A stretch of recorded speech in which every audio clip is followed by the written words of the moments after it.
ಇವತ್ತಿನ ಒಂದು ತರಗತಿನಲ್ಲಿ ನಾನು ಕನ್ನಡ ಕವಿಗಳ ಪರಿಚಯವನ್ನು ಮಾಡಿಕೊಡ್ತಾ ಇದ್ದೀನಿ. ಆ ಕವಿಗಳ ಪರಿಚಯದಲ್ಲಿ ಮೊದಲನೇದಾಗಿ ಬಸವಪ್ಪ ಶಾಸ್ತ್ರಿಗಳ ಪರಿಚಯವನ್ನು ಮಾಡಿಕೊಡ್ತಾ ಇದ್ದೀನಿ. ಕನ್ನಡದ ಕಾಳಿದಾಸ ಅಂತಲೇ ಚಿರಪರಿಚಿತರಾದಂತಹ ಬಸವಪ್ಪ ಶಾಸ್ತ್ರಿಗಳ ಪರಿಚಯವನ್ನು ನಾನಿವತ್ತು ತಿಳಿಸ್ತಾ ಇದ್ದೀನಿ. ಬಸವಪ್ಪ ಶಾಸ್ತ್ರಿಗಳು ಮೇ 2, 1843 ರಾಮನಗರ ಜಿಲ್ಲೆ ಮಾಗಡಿ ಸಮೀಪದ ನಾರಸಂದ್ರ ಎಂಬ ಗ್ರಾಮದಲ್ಲಿ ಜನಿಸ್ತಾರೆ. ಇವರು ಮೈಸೂರಿನ ದೊರೆ ಮುಮ್ಮಡಿ ಕೃಷ್ಣರಾಜ ಒಡೆಯರ ಆಸ್ಥಾನದಲ್ಲಿ ಪುರೋಹಿತರಾಗಿ ಕೂಡ ಸೇವೆಯನ್ನು ಸಲ್ಲಿಸಿರ್ತಾರೆ. ಮಹಾದೇವ ಶಾಸ್ತ್ರಿ ಮತ್ತು ಬಸವಮ್ಮ ಎಂಬ ವೀರಶೈವ ದಂಪತಿಗಳ ಪುತ್ರ ಇವರು. ಬಾಲ್ಯದಲ್ಲಿ ತನ್ನ ಪೋಷಕರನ್ನು ಕಳ್ಕೊಂಡು ಬಸವಪ್ಪ ಶಾಸ್ತ್ರಿಗಳು ಅಳಿಯ ಲಿಂಗರಾಜರ ಒಂದು ಆಶೀರ್ವಾದದಿಂದ ಇವರೇನು ಮಾಡ್ತಾರೆ, ಗರಳಪುರಿ ಶಾಸ್ತ್ರಿಗಳ ಬಳಿ ವಿದ್ಯಾಭ್ಯಾಸವನ್ನು ಮಾಡ್ತಾರೆ. ಒಡೆಯರ ಆಸ್ಥಾನದ ವಿದ್ವಾಂಸರೂ ಆಗಿ, ರಾಜಪುರೋಹಿತರಾಗಿ, ಚಾಮರಾಜ ಒಡೆಯರ ವಿದ್ಯಾಗುರುಗಳಾಗಿ, ನಂತರ ಇವರು ಒಬ್ಬ ಉತ್ತಮ ಕವಿ ಕೂಡ ಆಗ್ತಾರೆ. ಬಾಲಿವಾಲ ಎಂಬ ಪಾರ್ಸಿ ತಂಡ ಬೆಂಗಳೂರಿನಲ್ಲಿ ಅನೇಕ ನಾಟಕಗಳನ್ನು ಪ್ರದರ್ಶನ ಮಾಡುತ್ತೆ. ಇದರಿಂದ ಪ್ರಭಾವಿತರಾದಂತಹ ಚಾಮರಾಜೇಂದ್ರ ಒಡೆಯರವರು 1882 ಮೈಸೂರಿನಲ್ಲಿ ಶ್ರೀ ಚಾಮರಾಜೇಂದ್ರ ಕರ್ನಾಟಕ ನಾಟಕ ಸಭಾ ಅನ್ನುವಂತಹ ಒಂದು ನಾಟಕ ಮಂಡಳಿಯನ್ನು ಸ್ಥಾಪಿಸ್ತಾರೆ. ಇದಕ್ಕೋಸ್ಕರ ಬಸವಪ್ಪ ಶಾಸ್ತ್ರಿಗಳು ನಾಟಕಗಳನ್ನು ರಚನೆ ಮಾಡಿಕೊಡೋದಕ್ಕೆ ಮುಂದಾಗ್ತಾರೆ. ಹಲವಾರು ನಾಟಕಗಳನ್ನು ರಚಿಸಿ ರಂಗಭೂಮಿಗೆ ಅಮೂಲ್ಯ ಕೊಡುಗೆಯನ್ನು ನೀಡಿದಂತಹ ಬಸವಪ್ಪ ಶಾಸ್ತ್ರಿಗಳಿಗೆ ಅಂದಿನ ದಿವಾನ್ರಾಗಿದ್ದಂತಹ ದಿವಾನ್ ರಂಗಾಚಾರ್ಲು ಅವರು ಅಭಿನವ ಕಾಳಿದಾಸ ಎಂಬ ಬಿರುದನ್ನು ನೀಡಿ ಇವರಿಗೆ ಗೌರವವನ್ನು ಸಲ್ಲಿಸ್ತಾರೆ. ಇನ್ನು ಬಸವಪ್ಪ ಶಾಸ್ತ್ರಿಗಳು ಈ 18ರ ಹರೆಯದಲ್ಲೇ ಕೃಷ್ಣರಾಜ ಅಭ್ಯುದಯ ಎಂಬ ಚಂಪು ಕಾವ್ಯವನ್ನು ಬರೀತಾರೆ. ಸಾವಿತ್ರಿ ಯಮನೊಡನೆ ವಾದ ಮಾಡಿ ಗಂಡ ಸತ್ಯವಾನನ ಪ್ರಾಣವನ್ನು ಪುನಃ ಪಡೆದ ಕಥೆಯನ್ನು ವಸ್ತುವಾಗುಳ್ಳಂತಹ ಸಾವಿತ್ರಿ ಚರಿತ್ರೆ ಅನ್ನುವಂಥ ಕೃತಿಯನ್ನು ಭಾಮಿನಿ ಷಟ್ಪದಿಯಲ್ಲಿ ಬರೀತಾರೆ. ನೀತಿಸಾರ ಸಂಗ್ರಹ ಅನ್ನುವಂಥ ಒಂದು ನೀತಿ ಬೋಧನಾ ಕಾವ್ಯವನ್ನು ಕಂದ ಪದ್ಯದಲ್ಲಿ ಬರೆದಿದ್ದಾರೆ. ಮೈಸೂರು ಸಂಸ್ಥಾನದ ರಾಜ್ಯಗೀತೆ ಆಗಿದ್ದಂಥ ಕಾಯೌ ಶ್ರೀ ಗೌರಿ ಕರುಣಾಲಹರಿ ತೋಯಜಾಕ್ಷಿ ಶಂಕರೀಶ್ವರಿ ಇದು ಮೈಸೂರಿನ ಅಂದಿನ ಸಂಸ್ಥಾನದ ಒಂದು ರಾಜ್ಯಗೀತೆ ಆಗಿತ್ತು ಅಂತ ಕೂಡ ಹೇಳ್ಬೋದಾಗಿದೆ. ಇದನ್ನು ರಚಿಸಿದಂಥವರು ಕಾಳಿದಾಸ, ನಮ್ಮ ಅಭಿನವ ಕಾಳಿದಾಸ ಅಂತ ಹೆಸರು ಪಡೆದಂಥ ಬಸವಪ್ಪ ಶಾಸ್ತ್ರಿಗಳು. ಇನ್ನು ಇವರ ಕೃತಿಗಳನ್ನು ನಾವು ನೋಡೋದಾದರೆ ಬಸವಪ್ಪ ಶಾಸ್ತ್ರಿಗಳು ಅನೇಕ ಕೃತಿಗಳನ್ನು ರಚನೆ ಮಾಡಿದ್ದಾರೆ.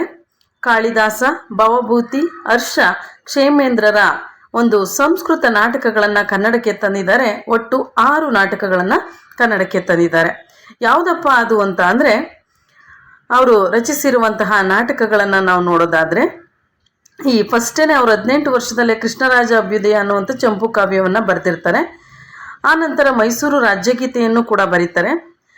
ಆನಂತರ ಅವರು ಬರೆದಂತಹ ಕೃತಿಗಳನ್ನು ನಾವು ನೋಡೋದಾದರೆ ದಮಯಂತಿ ಸ್ವಯಂವರ, ಸಾವಿತ್ರಿ ಚರಿತ್ರೆ, ನೀತಿಸಾರ ಸಂಗ್ರಹ, ಶಂಕರ ಶತಕ, ರೇಣುಕಾ ವಿಜಯಂ ಇದೊಂದು ಅಪೂರ್ಣ ಚಂಪು ಕಾವ್ಯ ಅಂತ ಕೂಡ ಹೇಳ್ಬೋದಾಗಿದೆ.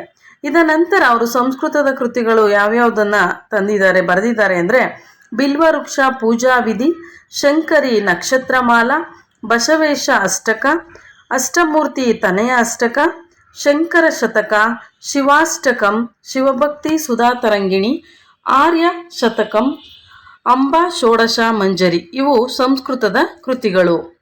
ನಂತರ ಇವರು ಸಂಸ್ಕೃತದಿಂದ ಕನ್ನಡಕ್ಕೆ ಅನುವಾದಿಸಿದಂತಹ ನಾಟಕಗಳನ್ನು ನಾವು ನೋಡೋದಾದರೆ ಒಟ್ಟು 6 ನಾಟಕಗಳನ್ನು ಅನುವಾದ ಮಾಡಿದ್ದಾರೆ ಅಂತ ನಾನು ಹೇಳಿದ್ದೀನಿ. ಆ ಸಂಸ್ಕೃತದಿಂದ ಅನುವಾದವಾದಂತಹ ನಾಟಕಗಳನ್ನು ನಾವಿಲ್ಲಿ ನೋಡೋದಾದರೆ ಮೊದಲನೇದಾಗಿ ಕಾಳಿದಾಸನ ಶಾಕುಂತಲ ನಾಟಕ. ಇದು ಕಾಳಿದಾಸ ಬರೆದಂಥ ಅಭಿಜ್ಞಾನ ಶಾಕುಂತಲ ನಾಟಕದ ಕನ್ನಡ ಅನುವಾದ.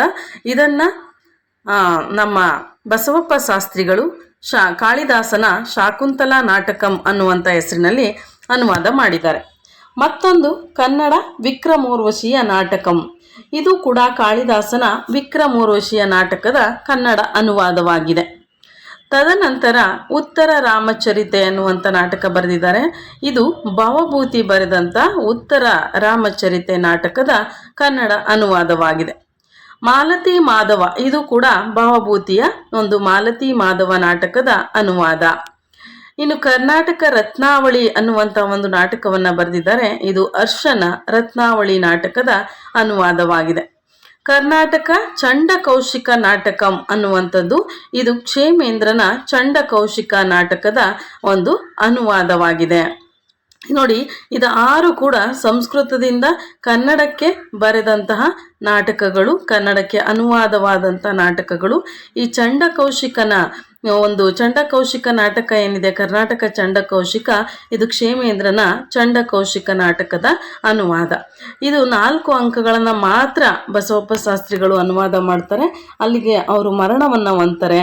ಅವರ ಮರಣದ ನಂತರ ಉಳಿದ ಭಾಗವನ್ನು ಈ ದೇವಶಿಖಾಮಣಿ ಎನ್ನುವಂಥ ಬಿರುದು ಪಡೆದ ಅಳಸಿಂಗಾಚಾರ್ಯರು ಪೂರ್ಣಗೊಳಿಸ್ತಾರಂತೆ ಈ ಕರ್ನಾಟಕ ಚಂಡಕೌಶಿಕ ನಾಟಕ ಅನ್ನುವಂಥದ್ದನ್ನ. ಹಾಗೆ ಇವರು ಇಂಗ್ಲಿಷ್ನ ಒಂದು ಶೇಕ್ಸ್ಪಿಯರ್ನ ಒಥೆಲೋ ನಾಟಕವನ್ನು ಕೂಡ ಕನ್ನಡಕ್ಕೆ ಅನುವಾದ ಮಾಡಿದ್ದಾರೆ.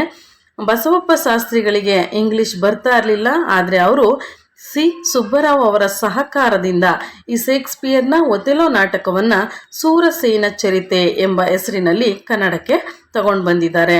ಅಂದರೆ ಭಾಷೆ ಗೊತ್ತಿಲ್ಲ ಅಂದರೂ ಕೂಡ ಮತ್ತೊಬ್ಬರ ಒಂದು ನೆರವನ್ನು ಪಡ್ಕೊಂಡು ಈ ಒಥೆಲೋ ನಾಟಕವನ್ನು ಸೂರಸೇನ ಚರಿತೆ ಎನ್ನುವಂತಹ ಒಂದು ಹೆಸರಿನಲ್ಲಿ ಕನ್ನಡಕ್ಕೆ ಅನುವಾದ ಮಾಡಿದ್ದಾರೆ. ಸಂಸ್ಕೃತದ ನೀತಿ ಶತಕ, ಶೃಂಗಾರ ಶತಕ, ವೈರಾಗ್ಯ ಶತಕ ಎಂಬ 3 ಶತಕಗಳನ್ನು ಕೂಡ ಕನ್ನಡಕ್ಕೆ ಅನುವಾದ ಮಾಡಿದ್ದಾರೆ ಅಂತ ಹೇಳ್ಬೋದಾಗಿದೆ. ಇದಿಷ್ಟು ಇವರ ಒಂದು ಪರಿಚಯ. ಯಾವುದು ಬಸವಪ್ಪ ಶಾಸ್ತ್ರಿಯವರ ಒಂದು ಪರಿಚಯ. ಬಸವಪ್ಪ ಶಾಸ್ತ್ರಿಗಳನ್ನು ನಾವು ಕನ್ನಡದ ಕಾಳಿದಾಸ ಅಂತ ಕರಿತೀವಿ, ಅಭಿನವ ಕಾಳಿದಾಸ ಅಂತ ಕರಿತೀವಿ. ಯಾಕೆ ಅಭಿನವ ಕಾಳಿದಾಸ ಅಂತ ಕರಿತೀವಿ ಅಂದರೆ, ಕಾಳಿದಾಸನ ಕೃತಿಯನ್ನು ಇವರು ಭಾಷಾಂತರ ನಮ್ಮ ಕನ್ನಡಕ್ಕೆ ಅನುವಾದ ಮಾಡ್ತಾರೆ. ಹಾಗಾಗಿ ಇವರನ್ನು ಅಭಿನವ ಕಾಳಿದಾಸ ಅಂತ ಕರಿತೀವಿ. ಯಾರು ಇದು ಬಿರುದು ಕೊಟ್ಟಿದ್ದು ಅಂದರೆ ದಿವಾನ್ ರಂಗಾಚಾರ್ಯ ಅವರು ಈ ಬಿರುದನ್ನು ಈ ಬಸವಪ್ಪ ಶಾಸ್ತ್ರಿಗಳಿಗೆ ಕೊಟ್ಟಂಥದ್ದು ಅಂತ ಹೇಳ್ಬೋದಾಗಿದೆ. ಮತ್ತು ಇನ್ನೊಂದು ಕಾಯವ್ ಶ್ರೀ ಗೌರಿ ಕರುಣಾಲಹರಿ ತೋಯಜಾಕ್ಷಿ ಶಂಕರೀಶ್ವರಿ, ಈ ಒಂದು ಗೀತೆಯನ್ನು ಬರೆದವರು ಕೂಡ ಬಸವಪ್ಪ ಶಾಸ್ತ್ರಿಗಳು. ಇದಿಷ್ಟು ಇವರ ಪರಿಚಯ. ಎಲ್ರಿಗೂ ಕೂಡ ಧನ್ಯವಾದಗಳು.